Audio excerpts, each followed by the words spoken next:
Hello friends.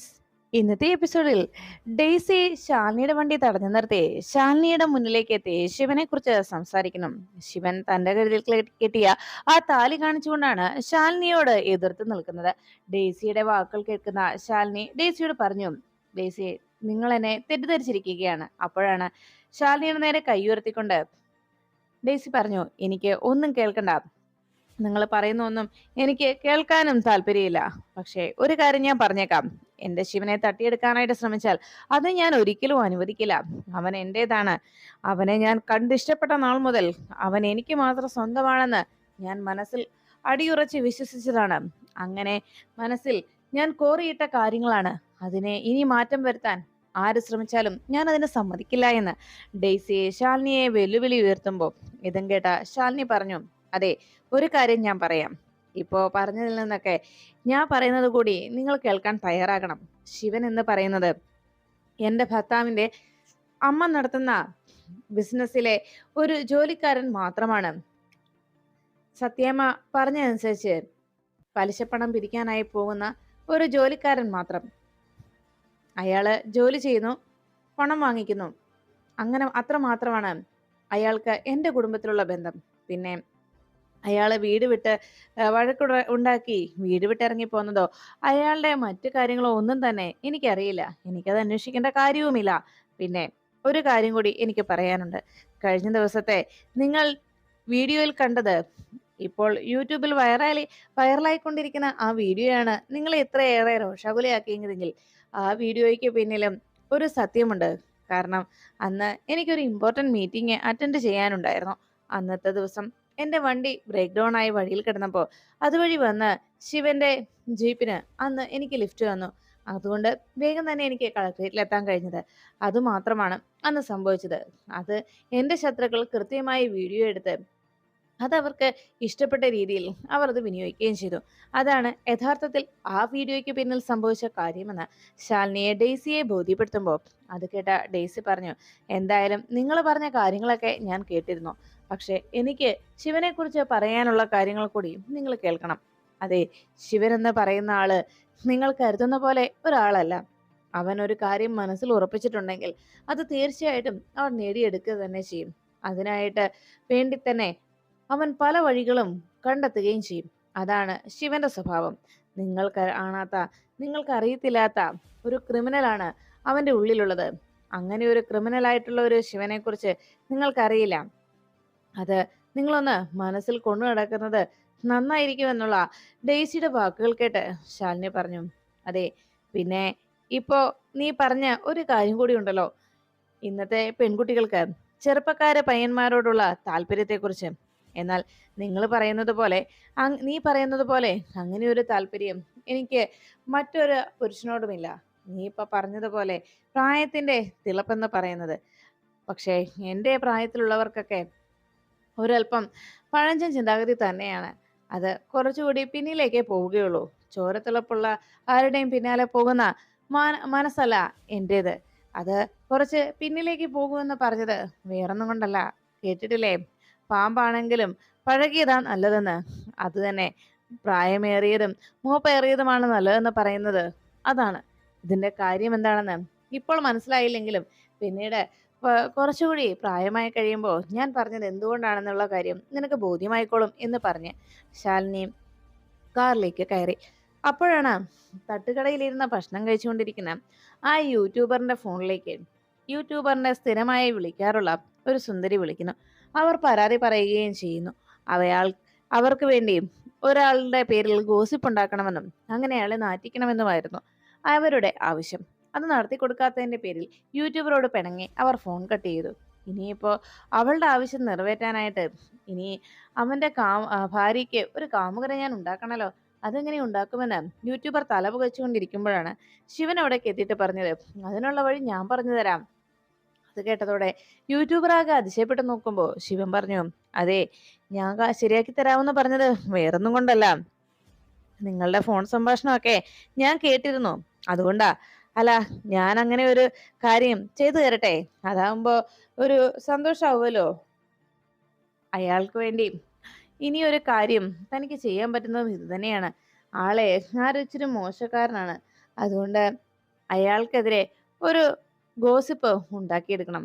എന്താ പറ്റുമോ എന്ന് ചോദിച്ചപ്പോ, ആഹാ ആളാരാ, വല്ലതും തടയുന്നതാണോ, എനിക്കിങ്ങനെ ഈ ഉണ്ടാക്കി കഥ പറയുന്നൊന്നും അത്ര വലിയ താല്പര്യമുള്ളതല്ല എന്നൊക്കെ ആ യൂട്യൂബർ പറയുന്നത് കേട്ട് ശിവൻ പറഞ്ഞു, ഇത് ഉണ്ടാക്കി കഥയല്ലെന്നേ, ആളെ ആസ്ഥാന വീരനാണ്, കുറെ പെണ്ണ് കേസിൽ പ്രതിയുമാണ്.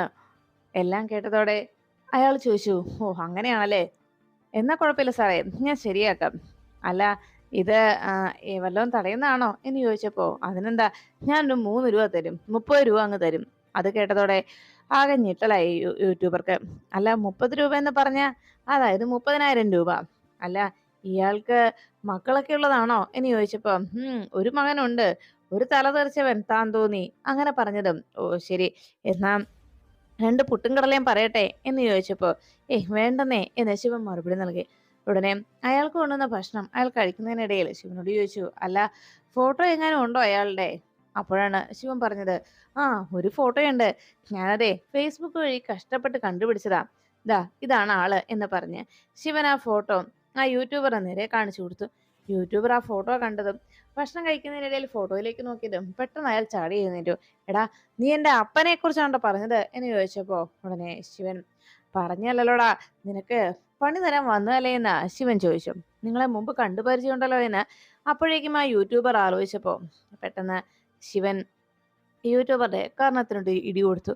അയാൾ തെറിച്ചു വീണതും അയാളെ പിടിച്ചു വലിച്ച് അയാളുടെ കഴുത്തിന് കുത്തിപ്പിടിച്ചുകൊണ്ട് ശിവൻ പറഞ്ഞു, അതെ, മര്യാദയ്ക്ക് പെണ്ണുങ്ങളെ അവരുടെ ജോലി ചെയ്യുമ്പോ നീ വെറുതെ ഇല്ലാത്ത കാര്യങ്ങൾ പടച്ചുണ്ടാക്കാൻ വിരുദ്ധനായി മാറിയിരിക്കുകയാണല്ലോ.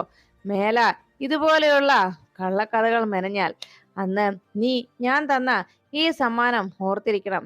അതിനാണ് ഇപ്പോ നിനക്ക് ഇങ്ങനെ ഒരു സമ്മാനം ഞാൻ തരുന്നത് എന്ന് പറഞ്ഞ് ശിവൻ അയാളെ പൊതിരെ തല്ലുന്നു. ഒടുവിൽ അയാൾ ജീവനും കൊണ്ട് ഓടി രക്ഷപ്പെടാനായിട്ട് ശ്രമിക്കുമ്പോഴേക്കും ശിവൻ വീണ്ടും അയാളുടെ പിന്നാലെ ചെല്ലുന്നു. യൂട്യൂബറുടെ ശരിക്കും അടിച്ച് തരിപ്പണമാക്കിയിട്ടതിന് ശേഷം വീണ്ടും അയാൾക്ക് ഒരു മുന്നറിയിപ്പ് കൂടി ശിവൻ നൽകി. ഇനി ആരുടെയെങ്കിലും പേരിൽ ഇതുപോലെ കള്ളക്കഥകൾ ഉണ്ടാക്കാൻ നീ ശ്രമിച്ചാൽ അപ്പോ നിനക്ക് എന്റെ ഈ ഇടി ഓർമ്മയുണ്ടാവണം. അതിനുവേണ്ടിയാണ് ഇപ്പൊ നിന്നെ ഞാൻ ഈ രീതിയിൽ വിടുന്നത്. ഇനി ഇതുപോലെയുള്ള തരികിട പരിപാടിയായിട്ട് നീ വന്നാൽ പിന്നെ നിന്റെ ജീവൻ പോലും തിരിച്ചു കിട്ടില്ല എന്ന് ശിവൻ താക്കീത് കൂടി നൽകി അയാളെ അടിച്ചൊരു വശമാക്കി അവിടെ നിന്ന് ശിവൻ പോകുന്നു. അപ്പോഴാണ് രേഷ്മയുടെ ടെക്സ്റ്റൈൽ ഷോപ്പില് വാതിക്കൽ തന്നെ റസാഖ് സാറ് കാത്തു നിൽക്കുന്നത് രേഷ്മ ഫോണിൽ സംസാരിക്കുന്നതിനിടയിൽ കാണാനിടയായി. റസാഖ് സാറ് വാതിക്കൽ കാത്തു നിൽക്കുമ്പോഴേക്കും ഈ സമയം ഷെൽവി അവിടെ നിന്ന് പോകാൻ തുടങ്ങുന്നത് കണ്ടപ്പോ ആകെ സംശയത്തോടെ രേഷ്മ വേഗം അകത്തേക്ക് ഓടിച്ചെന്നു. ഷെൽവി പോകാൻ ഒരുങ്ങിയതും രേഷ്മ പിടിച്ചു നിർത്തി, അല്ല നീ ഇതിപ്പോ എങ്ങോട്ടാ എന്ന് ചോദിച്ചപ്പോ, ഞാൻ ഹോസ്റ്റലിലേക്ക് പോവാക്ക എന്ന് പറഞ്ഞപ്പോ, നീ ഇപ്പൊ പോകണ്ട, നിന്നെ ഞാനേ വണ്ടിയിൽ കയറ്റി വിടാം എന്ന് പറഞ്ഞ് അവിടെ കൊണ്ടുപോയി വിടാമെന്ന് രേഷ്മ വാക്ക് നൽകുന്നു. അങ്ങനെ അയാൾ അവളെ മാറ്റി നിർത്തിയപ്പോ ഷെൽവി ആകെ ഞെട്ടലോടെ നോക്കുമ്പോ ഷെൽവിയോട് കാര്യം എന്താണെന്ന് പറയാതെ വേഗം തന്നെ തന്റെ ഫോൺ എടുത്ത് രേഷ്മയെ എല്ലായ്പ്പോഴും സഹായിക്കാറുള്ള ആ ചെറുപ്പക്കാരനെ വിളിക്കണം. അയാൾ കോൾ എടുത്തതും എന്താ ചേച്ചി എന്ന് ചോദിച്ചപ്പോ, നീ ഇപ്പൊ എവിടെയാ ഉള്ളത് എന്ന് അന്വേഷിച്ചു. ഞാനിവിടെ കടയുടെ തൊട്ടടുത്ത് തന്നെ ഉണ്ട് എന്ന് പറഞ്ഞപ്പോ, ചരക്ക് എന്തെങ്കിലും വണ്ടിയിലുണ്ടോ എന്ന് അന്വേഷിച്ചു. ഒന്നുമില്ല ചേച്ചി, എന്താ ചേച്ചി എന്ന് ചോദിച്ചതും വേഗം തന്നെ നീ നമ്മുടെ ഷോപ്പിന് മുന്നിലേക്ക് വരണം. ഷെൽവിയെ വേഗം നീ കാറിൽ കയറ്റിക്കൊണ്ട് പോകണം. കാരണം ഇപ്പോ റസാഖ് സാറ് ഈ ടെക്സ്റ്റൈൽ ഷോപ്പിന് മുന്നിൽ വന്ന് നിൽക്കുക. സാറിന് എന്തോ സംശയമുണ്ടെന്ന് തോന്നുന്നു. അതുകൊണ്ട് തൽക്കാലം ഷെൽവിയെ സാറിന് കാണാൻ പാടില്ല. ഞാൻ എങ്ങനെയെങ്കിലും സാറിനോട് എന്തെങ്കിലും സംസാരിച്ച് സാറിന്റെ ശ്രദ്ധ ഞാൻ വഴിതെറ്റിച്ച് വിട്ടോളാം. ഈ സമയത്ത് നീ വേഗം നമ്മുടെ കടയുടെ മുന്നിലേക്ക് വന്ന് വണ്ടിയിൽ അവളെ കയറ്റിക്കൊണ്ട് പോകണമെന്ന് പറഞ്ഞതും, അത് ഞാൻ ചെയ്യാം, പക്ഷെ ചേച്ചി അവളോട് കാര്യങ്ങൾ പറയണം, ആരും അറിയാതെ വേഗം വന്ന് കയറണമെന്ന്, അതൊക്കെ ഞാൻ പറഞ്ഞോളാം എന്ന് പറഞ്ഞ് രേഷ്മ വേഗം ഫോൺ വയ്ക്കുന്നു. അതിനുശേഷം രേഷ്മ ഷെൽവിയോട് തലയിലൂടെ ഷോള് പൊറിച്ച് ഒരു കാരണവശാലും സാറ് തിരിച്ചറിയാത്ത രീതിയിൽ വേഗം കാറിൽ ചെന്ന് കയറിക്കോണമെന്ന് ഷെൽവിക്ക് നിർദ്ദേശം നൽകി രേഷ്മ വേഗം തന്നെ റസാഖിന്റെ അരികിലേക്ക് ഓടിച്ചെല്ലുന്നു. റസാഖ് സാറിനോട് സംസാരിച്ചുകൊണ്ട് അദ്ദേഹത്തിന്റെ ശ്രദ്ധ വഴിമാറ്റി വിട്ട് അങ്ങനെ രേഷ്മ സംസാരിച്ചു നിൽക്കുന്നതിനിടയിൽ ഷെൽവി വേഗം തന്നെ ഷോള് കൊണ്ട് തന്റെ മുഖമാകെ മറച്ചു പിടിച്ച് പെട്ടെന്ന് കാറിലേക്ക് വന്ന് കയറി. അവര് വണ്ടി അവിടെ നിന്ന് എടുത്തുകൊണ്ട് പോയി കഴിഞ്ഞപ്പോഴേക്കും രേഷ്മ റസാഖിനോട് ചോദിച്ചു, അല്ല സാറ് അധിക നേരമായാലും ഇവിടെ നിൽക്കാൻ തുടങ്ങിയിട്ട് എന്ന് അന്വേഷിച്ചപ്പോ എൻ്റെ ഒരു സുഹൃത്ത് വരാമെന്ന് പറഞ്ഞു, അവന് ഞാൻ വെയിറ്റ് ചെയ്യുക എന്നതായിരുന്നു റസാഖിന്റെ മറുപടി. ഉടനെ രേഷ്മ പറഞ്ഞു, അല്ല ഇനിയും വൈകുമെന്നുണ്ടെങ്കിൽ സാർ കടയിൽ കയറിയിരുന്നു എന്ന് പറഞ്ഞപ്പോ അത് വേണ്ട എന്ന് രേഷ്മയോട് റസാഖ് പറയുന്നു. ഉടനെ രേഷ്മ പറഞ്ഞു, എന്നാ ഞാൻ അങ്ങോട്ട് പോവാ സാറേ എന്ന് പറഞ്ഞ് രേഷ്മ വേഗം കാറിൽ വേഗം ടെക്സ്റ്റൈൽ ഷോപ്പിലേക്ക് കയറിയതും രേഷ്മ അവിടെ നിന്ന് ആലോചിച്ചു, അല്ല ഈ സാർ എന്തിനായിരിക്കും ഇപ്പൊ ഇവിടേക്ക് വന്നത്? സാറിന്റെ മനസ്സിൽ എന്തൊക്കെയോ സംശയങ്ങളുണ്ടല്ലോ എന്ന് രേഷ്മ ആലോചിച്ചുകൊണ്ട് അങ്ങനെ നിൽക്കുന്നു. അപ്പോഴാണ് കുട്ടികൾ രണ്ടുപേരും വിഷ്ണുവിന്റെ റൂമിലിരുന്ന് കളിച്ചുകൊണ്ടിരിക്കുമ്പോഴേക്കും അവർക്കരികിലേക്ക് ശാരദാമ്മ എത്തി. ശാരദാമ്മ മക്കളോട് കളിയൊക്കെ നിർത്തിയിട്ട് കിടക്കാനും നാളെ രാവിലെ നമുക്ക് പോകേണ്ടതാണെന്നും വിളിക്കുമ്പോൾ തന്നെ ചാടി എഴുന്നേൽക്കണമെന്നും കുട്ടികൾക്ക് വേണ്ട നിർദ്ദേശങ്ങൾ ശാരദാമ്മ നൽകുന്നു. എല്ലാം കേട്ട് കഴിയുമ്പോൾ കുട്ടികൾ തന്നെ ശാരദാമ്മയോട് ചോദിച്ചു, അല്ല ശാരദാമ്മേ, നമ്മളിത് എങ്ങോട്ടാ പോകുന്നത്? നാളെ എങ്ങോട്ടെങ്കിലും പോകുന്നുണ്ട് എന്ന് ചോദിച്ചപ്പോ നമ്മളൊരു ക്ഷേത്രത്തിൽ പോകുന്നുണ്ട് എന്നതായിരുന്നു ശാരദാമ്മയുടെ മറുപടി. എന്തിനാണ് അവിടെ നമ്മൾ പോകുന്നത്? ഞങ്ങളുടെ അച്ഛൻ എന്ന് വരും എന്നൊക്കെ വിഷമത്തോടെ സത്യ അന്വേഷിക്കുമ്പോൾ ശാരദാമ്മ പറഞ്ഞു, അതെ നമ്മള് പോയി പ്രാർത്ഥിച്ചു കഴിയുമ്പോൾ തീർച്ചയായിട്ടും വരും. അത് കേട്ടതും ആകെ വിഷമത്തോടെ സത്യയും പപ്പിയും പറഞ്ഞു, ഓ അച്ഛന് വേണ്ടി പ്രാർത്ഥിക്കുന്നതല്ലേ, അപ്പോ സത്യാമ്മ ശാരദാമ്മ പറഞ്ഞ പോലെ അച്ഛൻ വേഗം തന്നെ വരുമല്ലേ എന്ന് കുട്ടി വളരെ പ്രതീക്ഷയോടെ ചോദിച്ചു. അതെ, എന്റെ മക്കൾ കിടന്നുറങ്ങിക്കോ എന്ന് പറഞ്ഞ് ശാരദാമ്മ മക്കളെ കയറ്റി കിടത്തുന്നു. കുട്ടികൾ അവിടെ കിടന്ന് അല്പസമയത്തിനുള്ളിൽ മയങ്ങി കഴിയുമ്പോഴേക്കും ശാരദാമ്മയുടെ അരികിലേക്ക് ശാലിനി എത്തി. ശാലിനി ആകെ സങ്കടത്തോടെ ശാരദാമ്മയുടെ അടുത്ത് വന്നിരിക്കുമ്പോഴേക്കും ശാരദാമ്മ പറഞ്ഞു, നാളെ ക്ഷേത്രത്തിലേക്ക് പോകേണ്ടതല്ലേ, മക്കളോട് നേരത്തെ കിടന്ന് ഉറങ്ങിക്കോളാനായിട്ട് ഞാൻ പറഞ്ഞു, അതുകൊണ്ട് അവർ കിടക്കുകയാണെന്ന് അറിയിച്ചപ്പം ശാലിനി പറഞ്ഞു, നാളത്തെ യാത്രയിൽ ആ ശിവനെയും കൂടി കൊണ്ടുപോകണമെന്നാണ് സത്യമ്മ പറഞ്ഞിരിക്കുന്നത്. ഇതിൽ നിന്ന് എങ്ങനെ ശിവനെ ഒഴിവാക്കുമെന്ന് ശാലിനി സങ്കടത്തോടെ ചോദിച്ചു. അപ്പോഴേക്കും ശാരദാമ്മ പറഞ്ഞു, നാളെ ശിവനെ കൊണ്ടുപോകാതിരിക്കാൻ ഞാൻ കഴിയുമെന്നും ശ്രമിച്ചു നോക്കി, പക്ഷേ അങ്ങനെ നടന്നാൽ ചിലപ്പോ പ്രശ്നങ്ങളാവും. അതുകൊണ്ട് ഇനി ശിവനെ കൊണ്ടുപോവുക അല്ലാതെ വേറെ പോംവഴിയില്ല എന്ന് ശാരദാമ്മ അറിയിച്ചു. അപ്പോഴാണ് ശാലിനി പറഞ്ഞത്, അമ്മേ, അരിയും പൂവും ഇടുന്നതിന് പോലും എനിക്ക് താല്പര്യമില്ല. എൻ്റെ വിഷ്ണുവേട്ടൻ ഇവിടെയുണ്ട് എന്ന വിശ്വാസത്തിലാണ് ഞാൻ. അങ്ങനെയുള്ളപ്പോ മക്കളെ കൊണ്ട് ആ കർമ്മം ചെയ്യിക്കുന്നതിന് ഞാൻ ഒപ്പം നിൽക്കുന്നതിൽ എന്തർത്ഥമാ ഉള്ളത് എന്ന് ചോദിച്ചപ്പോ ശാലിനിയോട് ശാരദാമ്മ പറഞ്ഞു, മോളെ, ഇപ്പോ ഈ ചടങ്ങ് ചെയ്യണം, ഇല്ലെങ്കിൽ അത് വലിയ പ്രശ്നമാവും. ശിവനെയും കൂടെ കൂട്ടിക്കൊണ്ടു പോകണം. കുട്ടികൾക്ക് അവർക്ക് തിരിച്ചറിവായതാണല്ലോ അമ്മേ എന്ന് ശാലിനി അന്വേഷിച്ചപ്പോ ശാരദാമ്മ പറഞ്ഞു, അതെ, തിരിച്ചറിവായ കുട്ടികളാണ്. അവരെ കാര്യങ്ങൾ പറഞ്ഞ് എങ്ങനെയെങ്കിലും നമുക്ക് മനസ്സിലാക്കാം. പക്ഷേ ശിവന്റെ കാര്യം, ശിവനും കാര്യങ്ങളൊന്നും മനസ്സിലാക്കാത്ത രീതിയിൽ ശിവനെയും ഞാൻ അവിടെ നിന്ന് മാറ്റി നിർത്താം. എല്ലാം കേട്ടതും ശാലിനി ചോദിച്ചു, അപ്പോ അമ്മ എന്റെ വിഷ്ണുവായിട്ട് നീ ലോകത്തില്ല എന്ന് തന്നെയാണോ പറയുന്നതെന്ന് ചോദിച്ചതും ശാരദാമ്മ പറഞ്ഞു, മോളെ, അങ്ങനെ വിശ്വസിക്കുകയല്ല. പക്ഷേ മോള് അന്വേഷിക്കാനായിട്ട് ഏർപ്പാട് ചെയ്ത ആളുകളും അതുപോലെ തന്നെ പെരുമാൾ സ്വാമിയും ഒക്കെ പറഞ്ഞത് എന്താണെന്നുള്ള കാര്യം മോളൊന്ന് ഓർത്തെടുക്കണം. അതുകൊണ്ടാണ് അമ്മ പറയുന്നത്. മോള് ചിന്തിക്കുന്നത് പോലെയല്ല അമ്മ ചിന്തിക്കുന്നത്. അതാണ് അതിലെ വ്യത്യാസം. മോള് വിഷ്ണുവിനെ കുറിച്ച് അങ്ങനെ ആശങ്കപ്പെടുകയും ആ പ്രതീക്ഷയിൽ ജീവിക്കുമ്പോൾ വിഷ്ണുവിന് സ്വാമിയും മറ്റുള്ളവരും പറഞ്ഞതുപോലെ ഒരു അവസ്ഥയാണ് വിഷ്ണുവിന് ഉണ്ടായിരിക്കുന്നതെങ്കിൽ നമ്മൾ ചെയ്യുന്നത് വിഷ്ണുവിന്റെ ആത്മാവിനോട് തന്നെ വലിയ ദ്രോഹമാണ്. അങ്ങനെ ഒരു ദ്രോഹം ചെയ്യാൻ പാടുണ്ടോ? ആ ആത്മാവിന് ശാന്തി കിട്ടാതെ പോവില്ലേ എന്ന് ശാരദാമ്മ സങ്കടത്തോടെ ശാലിനിയോട് പറഞ്ഞു. മോളെ, ഇങ്ങനെ ഒരു പൂജ ചെയ്യുന്നത് കൊണ്ട് ജീവിച്ചിരിക്കുന്ന വിഷ്ണുവിന് ഒരു ആപത്ത് സംഭവിക്കാൻ പോകുന്നില്ല. മറിച്ച് ചെയ്തില്ല എങ്കിൽ നമ്മൾ ആ ആത്മാവിനോട് ചെയ്യുന്ന ചതിയാണ്, ക്രൂരതയാണ് എന്നെല്ലാം ശാരദാമ്മ ശാലിനിയെ പറഞ്ഞ് മനസ്സിലാക്കുന്നു. എല്ലാം കേട്ടതും ശാലിനി സങ്കടത്തോടെ അമ്മയെ കെട്ടിപ്പിടിച്ച് കരഞ്ഞു. എന്ത് ചെയ്യണമെന്ന് അറിയത്തില്ല അമ്മേ എന്ന് പറഞ്ഞ് ശാലിനി വിഷമിക്കുമ്പോൾ ശാരദാമ്മ ശാലിനിയെ ആശ്വസിപ്പിച്ചു. മോൾ ആലോചിച്ചിട്ട് എന്ത് തീരുമാനമാണേലും എടുത്തോ, അമ്മ ഒപ്പം ഉണ്ടാവുമെന്ന് ശാരദാമ്മ വാക്ക് നൽകുന്നു. അതിനുശേഷം ശാലിനി ആകെ സങ്കടത്തോടെ വിഷ്ണുവിനെ കുറിച്ച് ഉള്ള ആ ഓർമ്മകളിൽ മക്കളോടൊപ്പം ശാലിനിയും കയറിക്കിടുന്നു.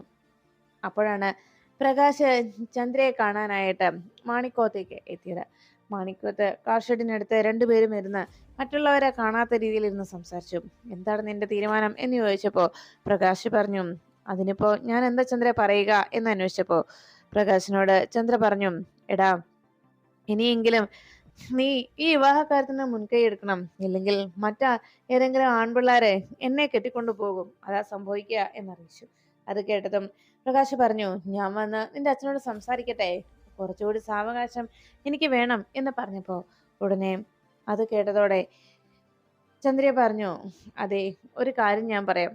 ഇപ്പോ എല്ലാവരുടെയും മേൽ ഒരു വിശ്വാസവും ഒരു മതിപ്പും ഒക്കെ ഉണ്ട്. അത് ഇല്ലാതാക്കുന്ന പ്രവൃത്തി ഉണ്ടാകാതിരിക്കുന്നതാണ് നല്ലത്. അതാണ് എന്തുകൊണ്ടും ബെറ്റർ എന്ന് ആ നിമിഷം പറയുന്നു. എല്ലാം കേട്ട് കഴിഞ്ഞതും ആകെ സങ്കടത്തോടെയുള്ള ശാലിനിയുടെ വാക്കുകളും ഒക്കെ ആയപ്പോ ഇനി എന്ത് ചെയ്യണം എന്ന ആശങ്കയായി. അങ്ങനെ എന്താണ് ഇനിയുള്ള നെക്സ്റ്റ് തീരുമാനമെന്ന് ഉറപ്പില്ലാതെ ശാലിനിയും ആകെ പ്രകാശ് ആകെ വിഷമത്തോടെ ചന്ദ്രയെ നോക്കി. പ്രകാശിനോട് എത്രയും പെട്ടെന്ന് പെണ്ണാലോചിച്ച് വരാൻ നിന്റെ വീട്ടുകാരോട് പറയണമെന്ന് പ്രകാശിനോട് ആവശ്യപ്പെടുകയാണ് ചന്ദ്ര. അതിനുശേഷം പിറ്റേന്ന് രാവിലെ അലമാരിയിലിരുന്ന തുണിയിൽ ഏതെടുത്തിടണമെന്ന് ആലോചിച്ചപ്പോഴാണ് അന്ന് വിഷ്ണു വെഡിങ് ആനിവേഴ്സറിക്ക് വേണ്ടി വാങ്ങിച്ചു വെച്ച ഡ്രസ്സ് അവിടെ കിടക്കുന്നത് കണ്ടത്. എന്തായാലും ആ ഡ്രസ്സ് പതിയെ കയ്യിലെടുത്ത് ശാലിനി അന്നത്തെ സംഭവം ഓർത്തു. വിഷ്ണു ഷോപ്പിംഗ് കഴിഞ്ഞ് വന്നത്, എടോ താൻ ഇത് കണ്ടോ, ഒന്ന് നോക്കിക്കേ, നമ്മള് ഇതുവരെയായിട്ടും വെഡിങ് ആനിവേഴ്സറി ആഘോഷിച്ചിട്ടില്ലല്ലോ, അതുകൊണ്ട് ഇത്തവണ നമ്മുടെ വെഡിങ് ആനിവേഴ്സറി നമുക്ക് ഗ്രാൻഡ് ആയിട്ട് ആഘോഷിക്കണം. അതിനെ ഞാൻ ഓരോ ഡ്രസ്സ് എടുത്തിട്ടുമുണ്ട്, തനിക്കൊരു ചുരിദാറും ഉണ്ട്, നോക്കിക്കേ എന്ന് പറഞ്ഞ് വിഷ്ണു താൻ വാങ്ങിച്ചുകൊണ്ട് വന്ന ആ ചുരിദാർ ശാലിനിക്ക് വെച്ച് നോക്കുന്നു. കൊള്ളാം, എങ്ങനെയുണ്ട് കളറ് എന്ന് ചോദിച്ചപ്പം സൂപ്പറാണെന്ന് ശാലിനി സമ്മതിച്ചു. എനിക്കും ഉണ്ട് ഡ്രസ്സ് എന്ന് പറഞ്ഞ് വേഗം തൻ്റെ ഡ്രസ്സും കൂടിയും വിഷ്ണു ശാലിനിയെ കാണിച്ചു. അതെ, നമുക്കൊന്ന് ഇട്ട് നോക്കിയാലോ എന്ന് വിഷ്ണു ചോദിച്ചപ്പോ ശാലിനി പറഞ്ഞു, അതെന്തിനാ, നമുക്ക് വെഡിങ് ആനിവേഴ്സറി കിട്ടാ പോരെ എന്ന് ചോദിച്ചപ്പോ ഉടനെ വിഷ്ണു പറഞ്ഞു, അതെ, ഇപ്പോ അങ്ങനെ ഇട്ടു നോക്കുകയാണെങ്കിൽ നമുക്ക് എന്തെങ്കിലും ചേരുവില്ല, പാകമല്ല എന്നുണ്ടെങ്കിൽ അത് മാറ്റിയെടുക്കാവല്ലോ എന്ന് പറഞ്ഞ് വിഷ്ണു വേഗം തൻ്റെ ഡ്രസ്സെല്ലാം മാറ്റി ആ ജുബയും മുണ്ടും ഉടുത്ത് ശാലിനിയുടെ മുന്നിൽ അങ്ങനെ നിൽക്കുമ്പോൾ ശാലിനി വിഷ്ണുവിനെ നോക്കി വളരെ സൂപ്പറാണെന്ന് കൈകൊണ്ട് കാണിച്ചു. ഉടനെ വിഷ്ണു ചോദിച്ചു, ഇപ്പൊ എങ്ങനെയുണ്ട്, പറഞ്ഞു തയ്പ്പിച്ചതുപോലെ ഇല്ലേ, എന്താടോ തനിക്ക് എങ്ങനെ തോന്നുന്നില്ലേ, കൃത്യമായിട്ട് അളവെടുത്ത് തയ്ച്ചതുപോലെ എന്ന് വിഷ്ണു ശാലിനിയോട് ചോദിക്കുമ്പോൾ ശാലിനി അത് കേട്ട് ചിരിച്ചുകൊണ്ട് നിൽക്കുന്നു. അതിനുശേഷം ശാലിനിയും ശാരദാമ്മയുമായി ആ ക്ഷേത്രത്തിലേക്ക് ശിവന്റെ കൂടെ എത്തിച്ചേർന്നു.